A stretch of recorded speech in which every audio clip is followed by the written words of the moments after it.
Oi, pessoal, boa noite. Boa noite, sejam bem-vindos. Vocês não sabem o que eu tô passando aqui em casa agora. Gente, olha, a live de hoje vai ser guerrilha. Boa noite, pessoal, sejam bem-vindos. Terceiro dia da nossa jornada, beleza na arte no dia a dia. Como é que vocês estão? Todos se inscreveram no grupo no grupo do Telegram, onde eu vou disponibilizar os cadernos de imersão da jornada. Acessem o link que está na descrição do meu perfil. Hoje a live é 1 hora antes, um pouquinho antes, a gente adiantou. Hoje e amanhã vai ser um pouquinho antes do horário das 21 horas. Oi, Lucas, boa noite. Janderson, Gabriel, Jean. Boa noite, pessoal, vão chegando. Gabriel, boa noite. Eduardo. Colaborem aqui com a situação, encontrem essa flechinha que tá aqui embaixo, aqui aparecendo, encaminhem essa live para outras pessoas também, para que outras pessoas também possam assistir. Oi, Izzy, boa noite! Hoje a gente vai tratar dos ícones bizantinos. Vou receber o meu amigo Walter Wellington e a gente vai tratar da iconografia, do processo de escrita do ícone e também da vida de oração e a beleza nesse processo criativo da escrita do ícone e da beleza na oração, no nosso dia a dia. O processo de escrita do ícone também perpassa um processo de oração, de contemplação em si. Não é como uma pintura comum, né? Tem um outro esquema ali para a realização, para a escrita do ícone. A gente vai comentar isso. Oi, Ma! Boa noite de novo. Acabei de desligar o telefone aqui e agora por aqui. Oi, Fabiano. Oi, Renata. Como é que vocês estão? Deixa eu receber o Walter. Deixa eu ver se ele já tá por aqui. Deixa eu chamar ele aqui. Está aqui. Gente, ó, eu tô acontecendo filme. Eles estão no meio de nós. O Bernardo tá aqui, a gente tá trabalhando. Paramos agora para poder fazer a live. Vamos continuar. Boa noite, Oi. Walter. Tudo bem, Viviane? Como está? Deixa eu arrumar minha câmera aqui. Tudo certo? Que lindo esse ícone ali atrás. Como vai, Walter? Seja bem-vindo. Obrigado, viu, Viviane? Obrigado também pelo convite, principalmente para tratar de um assunto que eu gosto tanto, viu? Obrigado. Obrigada a você, porque vive nos agraciando com as coisas bonitas aí que você posta, que você faz. Tem bastante novidade, por enquanto, que estou sabendo. Tem coisas do livro do Ítalo, que quero mencionar aqui também, comentar um pouquinho. Mas tem esse processo desse ícone que você está fazendo, que você marcou hoje nos stories ali. Quero saber um pouco mais disso também. Esse aí é velho, seu? Esse daqui foi um ícone. Esse foi um ícone num curso que eu fiz com o Giancarlo Pellegrini.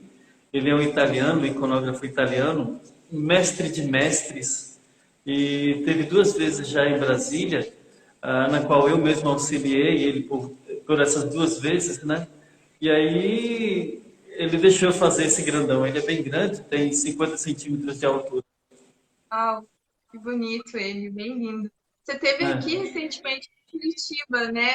Fazendo um curso com o Sviatoslau, né? Veio fazer os dias que eu estava viajando, você estava aqui fazendo esse curso, né? Com ele também.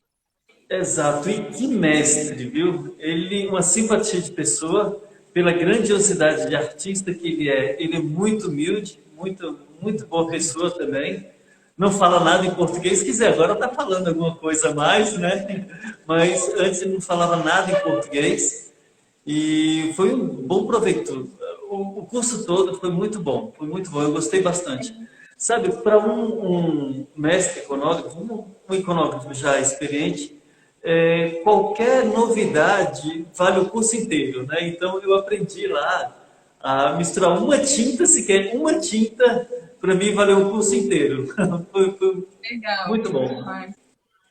Para quem não está entendendo o que a gente está falando aqui, na minha paróquia bizantina aqui em Curitiba, a minha paróquia, a Nossa Senhora Auxiliadora, está recebendo um iconógrafo ucraniano.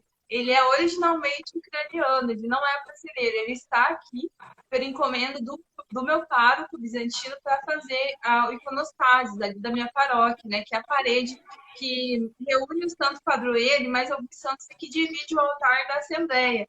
Então, o Sviatosław veio da Ucrânia, ele está trabalhando aqui. Ele nos segue aqui no Instagram, porventura ele pode entrar aqui na live daqui a pouco, podia ser, né?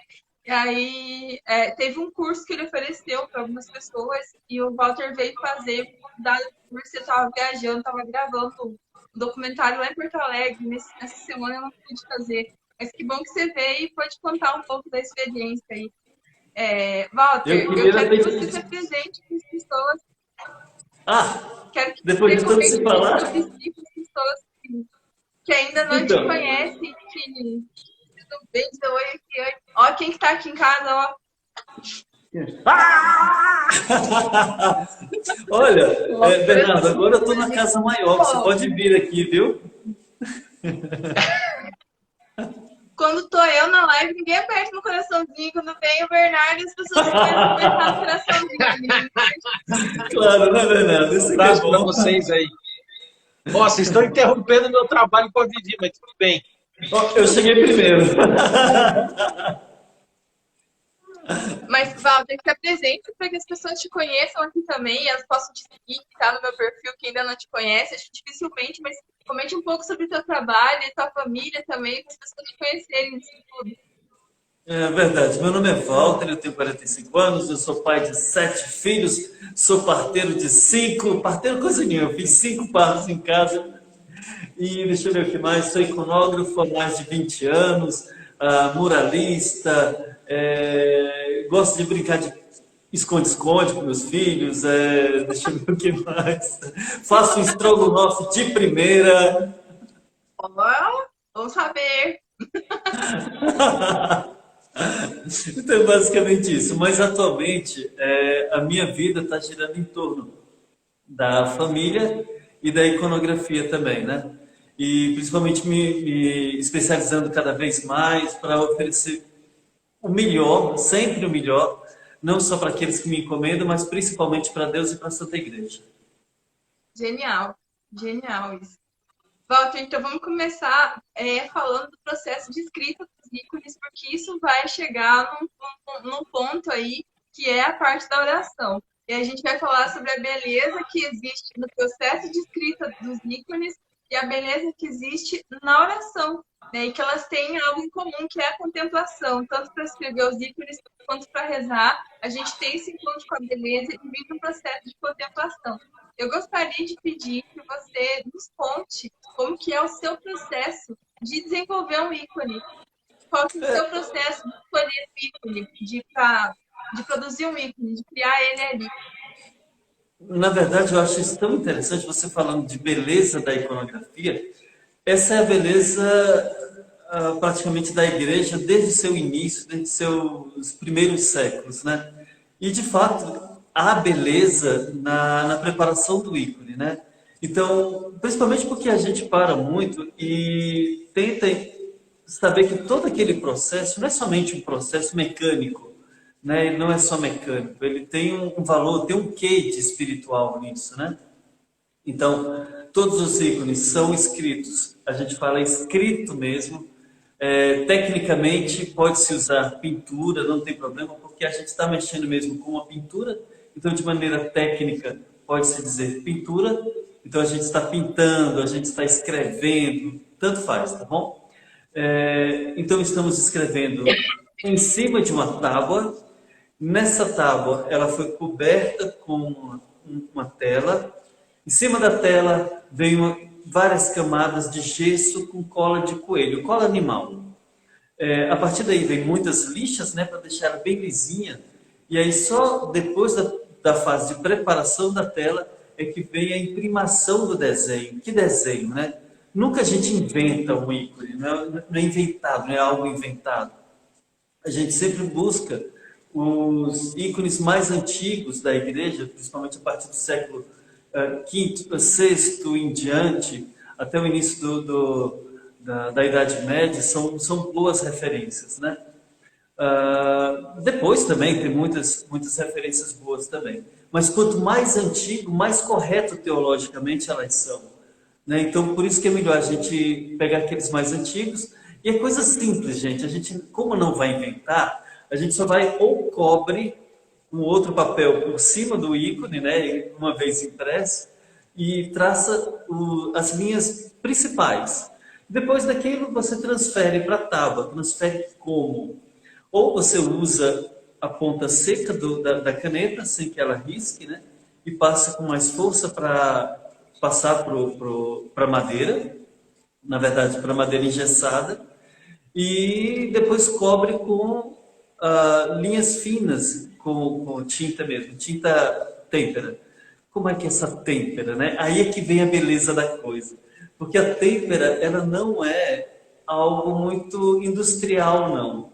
A gente que está num tempo assim tão rápido, tem que ser mantido a rapidez da notícia, das fotos, tem que ser feito de uma vez, muito mais rápido, né? A têmpera ela é feita com muita tranquilidade, com muita calma. A gente tem que pegar o ovo, tirar a gema, e essa gema tem que ser pura, sem resquícios de pele e sem resquícios também de clara, né? Ela tem que ser a gema pura. E depois disso a gente acrescenta qualquer bebida alcoólica, principalmente fermentada, ou a cerveja e as destiladas. A vodka, o vinho branco também, Eu né? uso vinho. Eu uso vinho. Uhum. Você usou com o quê? Eu uso vinho. O Vinho, vinho, né? o Eu também gosto de usar muito vinho, sabe? Agora que eu estou experimentando a textura com a cerveja, porque aqui em casa tinha cerveja. Então eu peguei o daqui de casa, mas estava faltando vinho, né? Eu devia ter apelado para Nossa Senhora, né? Para ver se ela transformava água em vinho. Eu pedi tá a pedindo demais, né? mas isso não foi tanto, não. Aí eu peguei o que tinha mesmo, cerveja, ou vinho branco, ou a vodka, ou ainda o vinagre. Você pode misturar em 2 partes para cada gema, né? E depois disso acrescenta o pigmento, que são pós coloridos extraídos da natureza. Veja só que coisa interessante, gente. Se vocês começarem a pensar, primeiro que nós vamos pintar ou a imagem de Jesus, ou a imagem de Nossa Senhora, dos santos, dos anjos.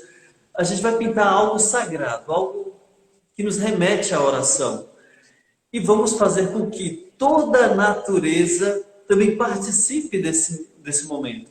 Então, é a madeira dos vegetais, é o gesso dos minerais, é o ovo dos animais, entende? A cola dos animais, os pigmentos da natureza, tanto mineral quanto vegetal.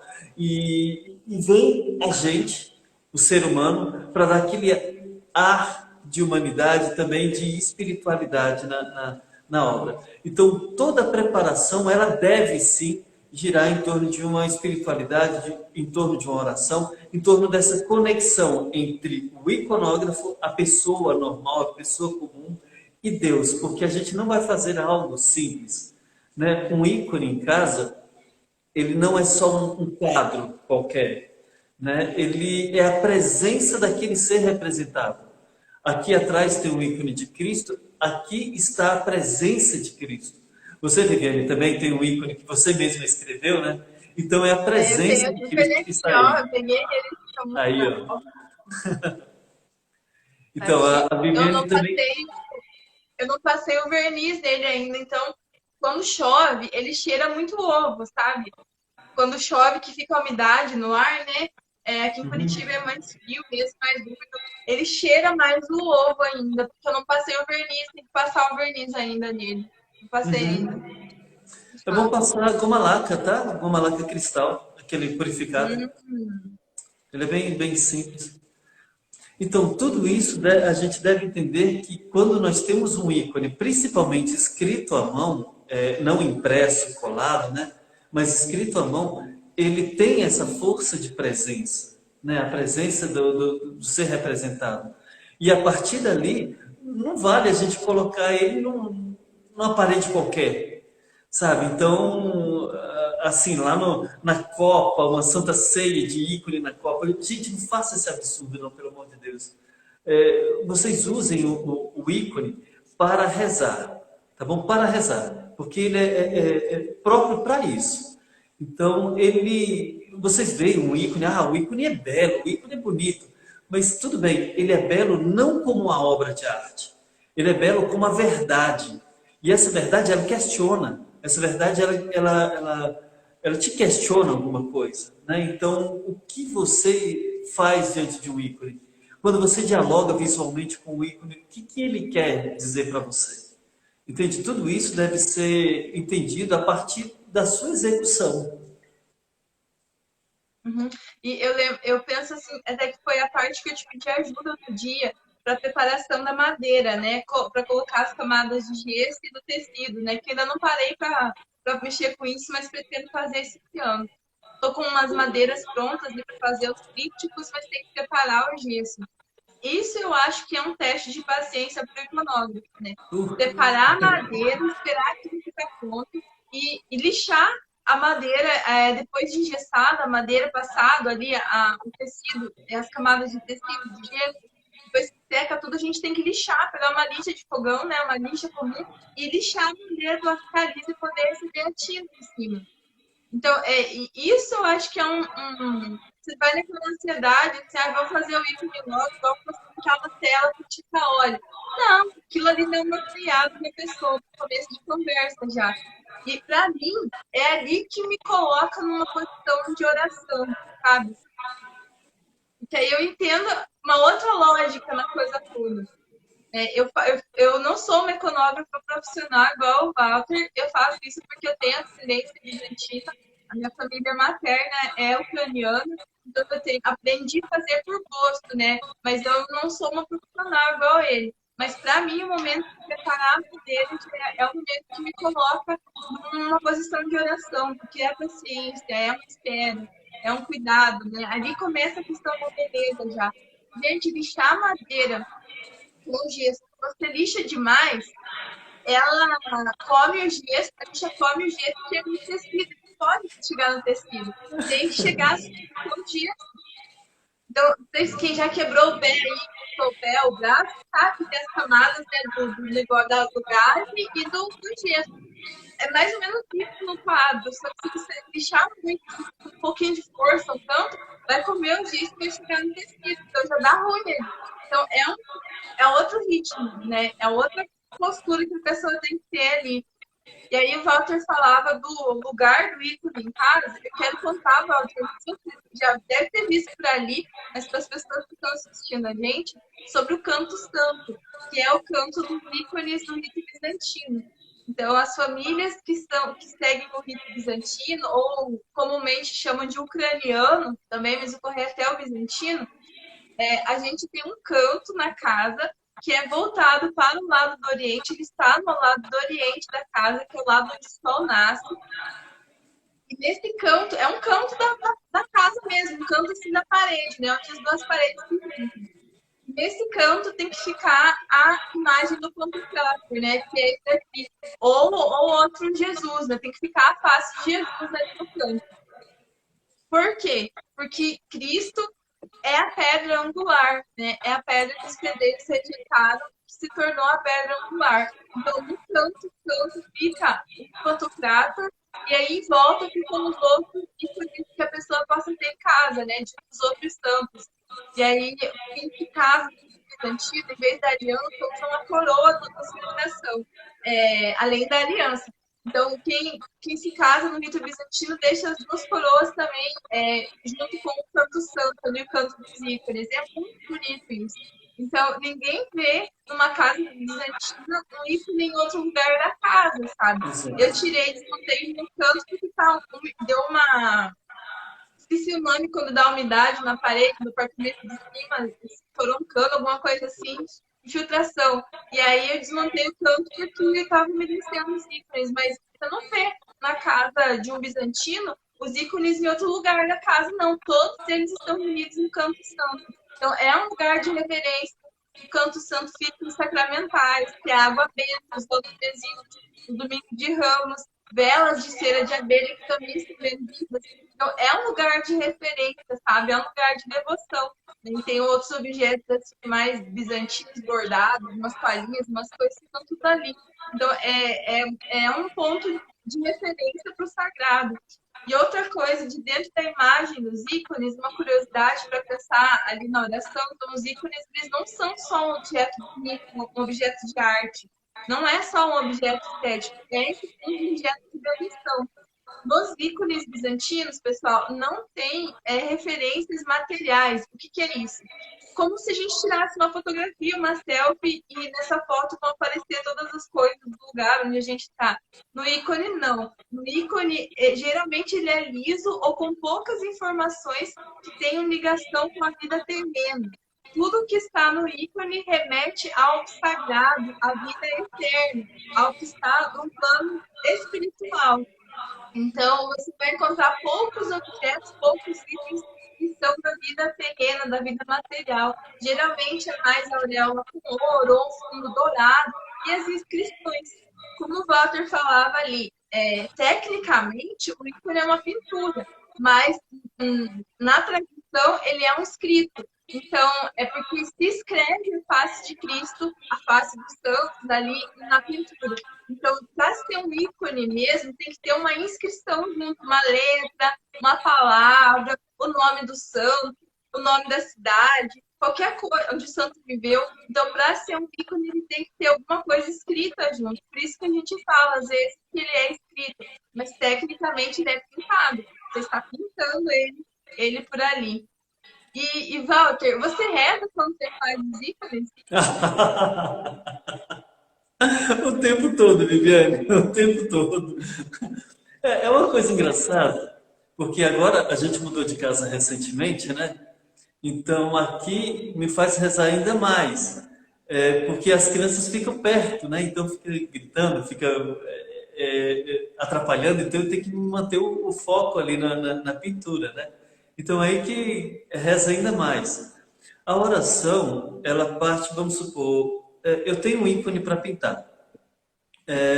Eu sei para quem vai, né? Então, as duas coisas, eu já começo aí a pensar o que eu vou fazer, né? Então, eu tenho uma Nossa Senhora, por exemplo, né? Eu tenho uma Nossa Senhora para uma família ou para uma pessoa individual, né? Então, eu já começo a pedir a Nossa Senhora por aquela pessoa. Então, eu já faço essa ligação, né? Porque, no final das contas, o iconógrafo também é um intercessor, né? Por mais que ele esteja ali trabalhando no seu ícone, e se ele está fazendo aquele ícone para alguém ou para alguma função, como eu já pintei ícones para mosteiro, para igrejas, para conventos, então ele tinha uma função específica, não era só para uma pessoa. Toda uma comunidade ia rezar em frente àquele ícone. Então eu rezaria por toda aquela comunidade, então eu me oferecia por toda aquela comunidade. Na escrita do ícone, ele começa a partir dali, sabe? Aquela pessoa encomendou a Sagrada Família, por exemplo. Então, a Sagrada Família vai ser a minha ponte de intercessão para aquela família. Então, uma outra coisa que eu estou achando bem interessante é o fato de se preparar para pintar. Que aí vem o jejum. Que a gente fala o jejum, e é o jejum de evitar mesmo imagens que nos corrompam. Sabe, a partir disso vem uma oração bem simples, que é a gente se retira um pouco desse campo visual que nos distrai, televisão, livros, revista, internet. A internet eu uso bastante para pesquisa de imagens. Então eu tenho um banco de dados imenso de ícones, né? Mas somente para isso. Eu não uso a internet para ficar stalkeando aí perfis de outros, nada, né? Então seria para isso. Então eu me retiro um pouco desse campo de visão que me distrai para me interiorizar e abstrair cada vez mais esse tipo de imagem que vai me concentrar cada vez mais, né? Então esse é o jejum dos olhos que a gente diz, né? Dá uma retirada do visual assim geral para se fixar somente nesse lado mais sagrado, para a gente se inspirar cada vez mais, né? Também as nossas orações particulares, tem a oração do iconógrafo, que é chamando Deus de divino artífice. Eu acho isso tão bonito, chama ele de o sumo artista, né? Aquele que é o artista dos artistas. e pede para que ilumine a alma, o corpo, a visão, a mente, as mãos, guie as mãos para que façam uma boa execução da, da sua imagem, para a beleza da Santa Igreja e para perdão dos próprios pecados, né? Essa é uma oração inicial que todo iconógrafo faz. A gente também, durante a escrita do ícone, tem o Senhor Jesus Cristo, Filho de Deus, tem de piedade de mim, pecador. Porque essa é uma das principais orações de cada pessoa. É, em primeiro lugar, saber que Deus é o Senhor da vida dele. Jesus Cristo é Deus. Senhor Jesus Cristo, Filho de Deus, tem de piedade de mim. Esse é o único, é o único momento que a gente precisa realmente reconhecer é que nós somos pecadores. Sabe, pode ser aquele maior santo, ele, pô, diante de Deus ele é um pecador. Sabe, ele é um nada. E diante da inscrição do ícone, quem sou eu? Sabe, quem sou eu? Eu fui chamado para isso, mas sou indigno. Sabe, eu tenho uma indignidade muito grande diante dessa arte que é muito maior do que a minha, né? E peço perdão aos meus pecados porque realmente eu sou pecador. Então, isso durante a inscrição do ícone o tempo todo. De vez em quando eu me distraio porque eu tenho, ainda tenho 20 anos de iconografia, mas ainda tenho algumas dificuldades em reconhecer qual é a cor certa para um determinado momento. Então eu não sei qual é, então eu falo assim, Senhor Jesus Cristo, eu estou na dúvida disso aqui. Você tem como me ajudar? Qual é a cor certa? No final dá tudo certo, sabe? No final é tudo isso e é real. Por isso que a gente fala que o ícone é escrito praticamente a, sei lá, 4 mãos, porque é a do iconógrafo e a de Deus segurando a nossa mão, né? Forte, né? Isso. O maior iconógrafo, na verdade, é o Espírito Santo. É ele quem nos ilumina, é ele quem nos cobre com sua inspiração. E no final, a gente só assina por mão de Walter Wellington. Atrás do ícone, não na frente. Os iconógrafos não assinam, né, os ícones na frente, né? Justamente por essa compreensão da dimensão de um plano espiritual, né? De um plano sagrado, da ação de Deus, da ação do Espírito Santo, como você está falando aí. Então, muito bonito, muito forte, assim, entender um processo desse. Sabe, Walter, eu falo aqui, gente, só uma coisa que, para quem não sabe, no meu curso O Segredo Admirável da Arte Católica, tem uma aula com o Walter. O Walter dá uma aula sobre iconografia lá no curso. Mas, quando eu falava aqui a gente estava falando aqui antes de colocar assinatura e tal, eu falo assim que na história da arte, eu falo lá no curso para os alunos, até a modernidade, a gente tem um período de tempo bem demorado para cada época. Então, assim, o Renascimento demora, a Idade Média demora, o Barroco demora. Quando vira a chave para a modernidade, tudo é muito rápido. Os períodos que duravam séculos, da modernidade para cá, duram meses. E aí as pessoas ficam nessa sede para querer fazer logo as coisas, terminar logo, as técnicas sejam rápidas, tudo fique pronto rápido. E tudo mesmo que perde um pouco do valor, porque se consegue tudo muito rapidamente. Então, esse processo mais lento, mais demorado e que envolve oração no processo de escrita do ícone, eu acho que é algo surreal na modernidade, né? Surreal hoje. A gente conseguir viver isso hoje é uma experiência estética muito profunda dentro da arte, uma experiência com os ícones, né? Com a escrita de um ícone, é algo muito profundo para entender e para poder viver isso em interação. Eu lembro que quando eu escrevi o meu, Walter, eu mantinha a confissão, assim, me confessei várias vezes, sabe? Eu achei que, para mim, na minha experiência, foi importante, sabe? Estar em estado de graça ali, estar escrevendo ícone, achei isso bem forte. E uma curiosidade, agora fugindo um pouco disso, da oração, mas que, para entender a força do ícone, eu queria comentar um pouco da Águia Sofia, lá da Basílica lá de Constantinopla, né, de Istambul, que é Constantinopla, que ela foi tomada pelos muçulmanos, né, várias vezes. E ela é a maior referência da arte bizantina no mundo, gente.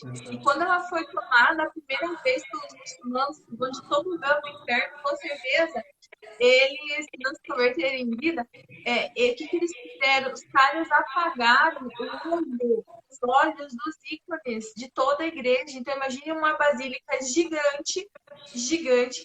Se vocês digitarem agora, não, agora não, ainda mais, lá no Google, Ágia Sofia, né? H-A-G-I-A, Sofia, Ágia, né? Para escrever Ágia Sofia. Vocês vão encontrar, gente, uma catedral de dimensão gigante, com assim, círculos gigantes, onde eram os ícones que hoje são símbolos muçulmanos. E a primeira coisa que essas desgraças fizeram quando tomaram espaço, eles não foram escrever os ícones completamente.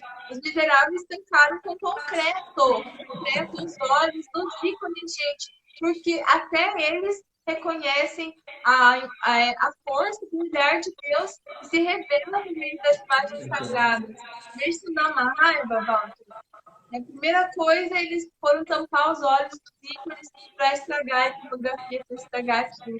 Eu sei que devolveram os cristãos, depois eles tornaram de novo e hoje está com eles lá. Né? Eu teria que consagrar a igreja, reconstruir ela, ver se fosse para voltar para a gente. Né? Acho que seria bem difícil ter pegar também, mas bem triste isso, né? Bem triste mesmo.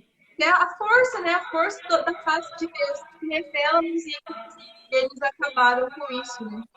E aquilo é um marco muito grande para nós, né? Nós, os cristãos, porque é uma das primeiras basílicas, dizer assim, cristãs, está ali em Santa Sofia, né? Uma das, né? Não é que seja a primeira. Mas agora você falando sobre a força da iconografia, principalmente o fato de terem tampado os olhos, é uma coisa engraçada que... Engraçada não, porque parece que quando a gente conversa com outra pessoa, quando é verdade aquilo que a gente fala, a gente olha para os olhos da pessoa, né? Porque chama atenção aos olhos da pessoa. Por isso que você pinta os olhos, né? Para chamar mais atenção dos seus olhos. Então, na iconografia, ela também é isso. O que chama a atenção do espectador é os olhos, é o olhar. Por isso que o olho do ícone ele deve ser muito, muito bem pintado, muito bem feito. Porque a gente olha, em primeiro lugar, para os olhos. Depois é que a gente vai conversar com o resto. Depois a gente vai olhar assim das mãos, as cores das vestes. Ó a Graça aí, ó. Graça, se me permite, um cheiro para você, mulher. Então, aí depois... Saudade. Eu ainda vou conhecer essa mulher ainda, pessoalmente. Nossa Então... Senhora, 2 metros de perigo. Maravilha. Então, os olhos é essa comunicação silenciosa entre o espectador e o ícone que está sendo, ou melhor, escrito. Então, por isso que você falou um pouco a respeito dos ícones e essa força que eles têm, inclusive sacramental, né? Que você falou um pouco dos sacramentais que estariam perto lá do canto sagrado lá. Tem uma coisa que eu acho muito bonito nos ícones, principalmente os mais antigos, eu sempre remeto aos mais antigos, porque eles têm uma força de presença tão grande que para a gente tem, nós ocidentais, nós temos aquelas imagens que vertem óleo, que chora, na história da igreja tem alguns até que sangram, na iconografia eles choram, e choram mesmo, choram pelos olhos, sabe? Vertem óleos milagrosos também pelos olhos, porque o olhar do ícone, ele é muito importante. Porque a gente olha para o ícone e existe essa comunicação, porque ele revela o nosso interior, sabe? Ele sabe quem nós somos, porque ele é a presença daquele ser representado. Então, o ícone de Cristo torna presente Cristo. E Cristo sabe quem nós somos. E Cristo sabe quais são as nossas misérias. E Cristo sabe tudo aquilo e Ele sabe pelos olhos. Por isso que na igreja primitiva nós tínhamos aquele olho dentro de um triângulo, né? Que aí a maçonaria tomou ela também, de símbolo, porque era aquele olho que estava sempre presente. O olho de juiz que vai julgar, né, a terra toda, porque sabe os nossos pecados. Então, o olho na iconografia tem um peso muito grande. Por isso que até naquele ícone do Cristo de Santa Sofia, agora esqueci, do século VI, que é muito, muito difundido aí, que mostra de um lado o Cristo misericordioso, do outro lado o juiz, né? E é Uhum. justamente pelo olhar que mais revela Que essa muda. parte. Não só o olhar, porque É, todo o lado é de juiz e todo o lado é da misericórdia, não é só o olhar. Mas o olhar é que a gente olha primeiro, a gente para no olho de Cristo para depois ver o restante, né? E assim de Nossa Senhora também. e tem um ponto de luminosidade quando a gente vai escrever o ícone, né? Que ele vai um pontinho de tinta branca aqui e de tinta vermelha, né, Walter? No cantinho do olho, para dar essa sensação de que o olho está vivo mesmo. Então, se você pegar ali um ícone, você vai conseguir ver isso, né? Um ícone que foi escrito à mão, foi pintado à mão, ele vai ter esse pinguinho de tinta ali que é branco e vermelho, né, no meio ali, para dar a sensação que o olho está vivo, que a pessoa está viva. Então, os olhos, é como se os olhos eles puxassem o primeiro ponto de atenção, né, da pintura. Como o Walter Exato. explicou, ao olhar para o ícone, a primeira coisa que a gente olha são os olhos, né, do ícone. É o ponto que puxa a nossa atenção na figura. Depois dos olhos, a gente vai vendo, vai observando as outras coisas ali. É muito, muito bonito isso. E E, um Walter, detalhe também, só ainda voltando um pouquinho só claro, no ícone claro, dos olhos, a maioria dos ícones, se vocês veem, os mais tradicionais, eles não têm esse pinguinho branco que geralmente tem nos nossos olhos, né? Se a gente vai desenhar ou vai ver mesmo uma foto, tem sempre um pinguinho branco. Isso porque geralmente Cristo é a luz. O reflexo da luz não vem de fora, ele emana a luz, né? Por isso que todo o caramba. ícone é pintado do escuro para o claro, porque outrora erais trevas, hoje sois luz, como diz o Evangelho, e também aquela parte do Gênesis, de toda a criação que vai falando que Deus disse, faça-se luz, e a luz se fez, né? Nos dias da criação. Isso porque geralmente parte do escuro aquele ser humano carregado de pecados e tem toda uma fase de iluminação até chegar às linhazinhas brancas, que são chamadas de traços vivos, que é isso que vai dar a dimensão mesmo viva do ícone, mas não no olho, porque o olho de Cristo, principalmente, ele deve ser opaco, sem brilho, porque ele é a luz não vem de fora, né? Caramba, que forte isso, entender. E as meninas que estão assistindo aqui a live, elas podem entender o processo de pintar ali, de escrever a face do ícone, com o mesmo esquema de passar uma maquiagem, meninas. Porque a gente aplica na maquiagem pontos de luz e de sombra, com o blush, com o pó iluminador, com os tons de base. É a mesma coisa para pintar o rosto do ícone. Também tem pontos de luz e tem pontos de sombra vindo sempre do escuro para o mais claro, igual fazer uma maquiagem. Primeiro os pontos mais escuros e depois jogando o iluminador em alguns pontos do rosto que ficam mais claros. E uma curiosidade é, a marca Coco Chanel, ela fez uma linha de moda há muitos anos, acho que 15 anos atrás, baseada, inspirada na iconografia bizantina. Então, se vocês pesquisarem Coco Chanel lá na internet, iconografia bizantina, na Byzantine Art, algum nome em inglês que consegue encontrar mais fácil, vão ver uma linha editorial do Coco Chanel com base na iconografia bizantina. Nos Interessante. olhos, da iconografia, isso é genial, muito legal para entender, muito legal para ver isso. E, Interessante. Walter, para encaminhar aqui para as coisas, hoje eu expliquei para as pessoas que a nossa live ela vai ser um pouquinho reduzida, porque eu preciso voltar a trabalhar com as coisas do filme ainda hoje. Mas eu quero que você, por favor, explique para as pessoas como é que funciona o seu trabalho com os ícones. Quem quer encomendar os seus ícones, como que faz? Você abre a agenda, fecha a agenda, como que funciona?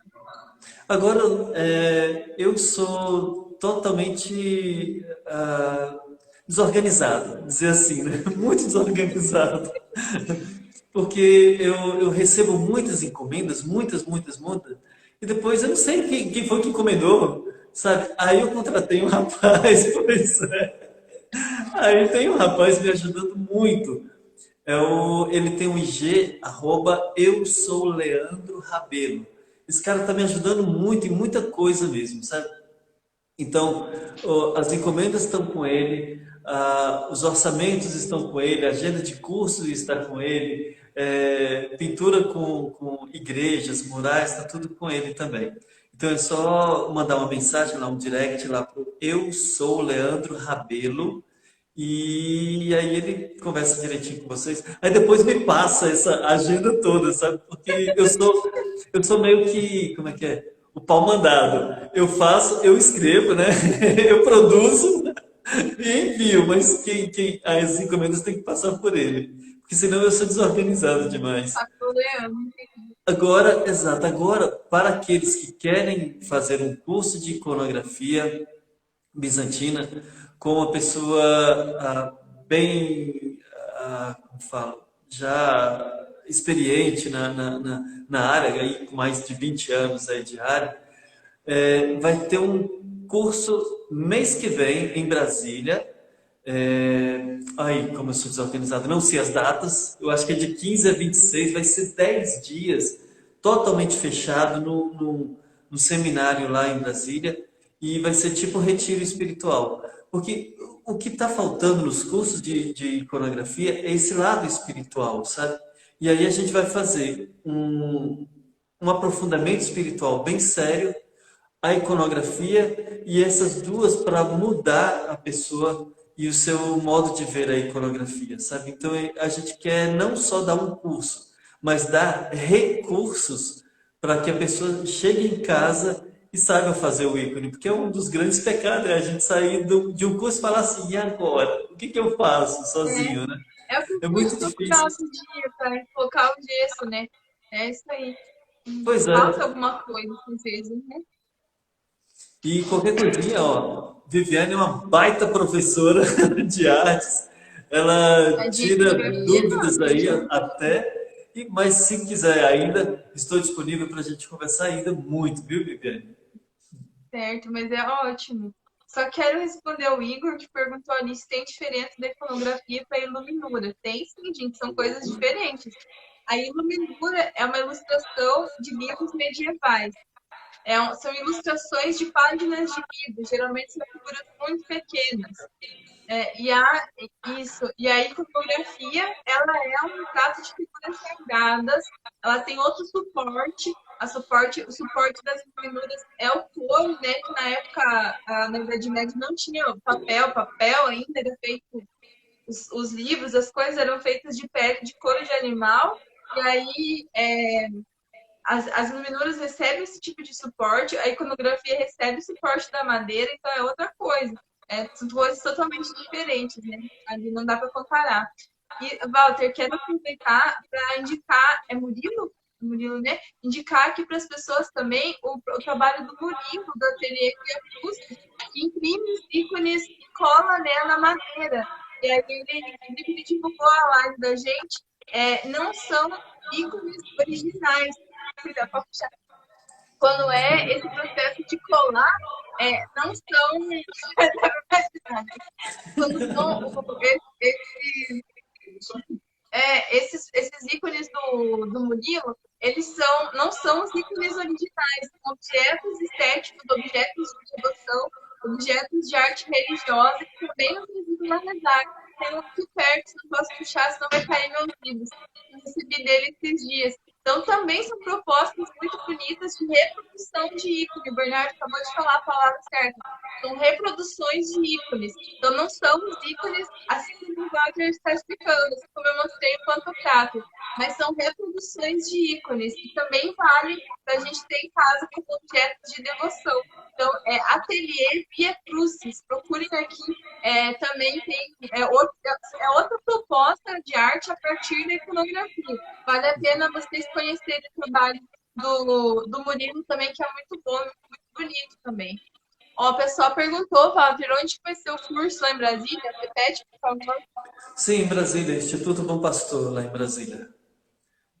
Eu acho que 900 não, 607 ou 612 Norte.